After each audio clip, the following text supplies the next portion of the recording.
Dream job ఆదిత్యతోనే సాధ్యం. Aditya degree colleges admissions open. For more information visit our website. National హైవేల పైన కార్లు వేగంగా వెళ్తుంటే టోల్ గేట్లు, టోల్ బూత్లు బ్రేక్లు వేస్తున్నాయా మీ స్పీడ్కి?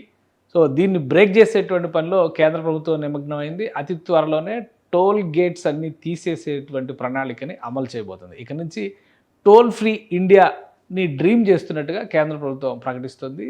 రాబోయేటువంటి రోజుల్లో అతి త్వరలోనే ఒక 2 నెలల్లో దేశవ్యాప్తంగా టోల్ ఫ్రీగా నిర్వహించేటువంటి ఒక ప్రణాళికని జియో ట్యాగింగ్ ద్వారా, జియో స్కానింగ్ ద్వారా టోల్ వసూలు చేసేటువంటి ఒక ప్రక్రియను తీసుకురాబోతున్నారు. దీనిలో భాగంగా ఒక యాన్యువల్ పాస్ తీసుకోవాల్సి ఉంటుంది. అంటే యావరేజ్గా దాని విలువ 3,000 రూపాయల వరకు ఉండొచ్చు అని చెప్పి అంచనా వేస్తున్నారు. ఎన్నిసార్లు అయినా కానీ ఏ జాతీయ రహదారిపైనైనా కానీ ప్రయాణం చేయడానికి అవకాశం ఉండే విధంగా ఈ టోల్ ఫ్రీ కార్డుని ప్రిపేర్ చేస్తున్నారు. అంటే కంపేర్ చేసినప్పుడు యావరేజ్గా 50% వరకు టోల్ ఛార్జీలు వసూళ్లు తగ్గుతుంది అనేటువంటి ఒక అంచనా ఉంది. ఈ క్రమంలో కేంద్ర ప్రభుత్వం దీనికి సంబంధించినటువంటి గైడ్ లైన్స్ని ఫైనలైజ్ చేసినట్టుగా సమాచారం వస్తుంది. అతి త్వరలోనే దీనికి సంబంధించినటువంటి ప్రకటన వచ్చే అవకాశం ఉంది. ఓవరాల్గా గత బడ్జెట్లో చూస్తే కేవలం టోల్ ట్యాక్స్ల ద్వారానే 65,000 కోట్ల రూపాయల వరకు దేశవ్యాప్తంగా కేంద్ర ప్రభుత్వానికి ఆదాయం లభించింది. అయితే రహదారి వ్యవస్థని ఇంప్రూవ్ చేయడం ద్వారా బెటర్ దాన్ అమెరికా అనేటువంటి నినాదంతో వెళ్తున్నారు. అమెరికాలో ఉన్నటువంటి రహదారుల కంటే భారతదేశంలో ఉన్నటువంటి జాతీయ రహదారులు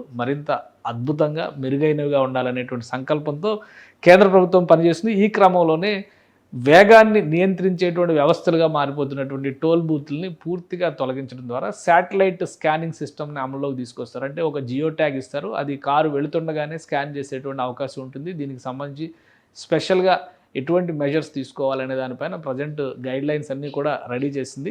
సో ఇది అమల్లోకి వస్తే ఇప్పుడు వసూలు చేస్తున్నటువంటి టోల్ ట్యాక్స్లో 50% కేంద్రానికి ఆదాయం తగ్గిపోతుంది. వ్యక్తిగతంగా చూసినప్పుడు 50% ఖర్చు తగ్గినట్టుగానే భావించాలి. అంటే 50% ఆదా అయ్యేటువంటి అవకాశం ఉంటుంది ప్రతి వాహనదారుడికి కూడా. అతి త్వరలోనే దీనికి సంబంధించినటువంటి ప్రకటనని అధికారికంగా చేయడానికి కేంద్ర ప్రభుత్వం సన్నద్ధమవుతున్నట్టుగా సమాచారం. సుమన్ టీవీలో మీ పర్సనల్ అండ్ బిజినెస్ ప్రమోషన్స్ కోసం కింది నెంబర్కి కాంటాక్ట్ చేయండి.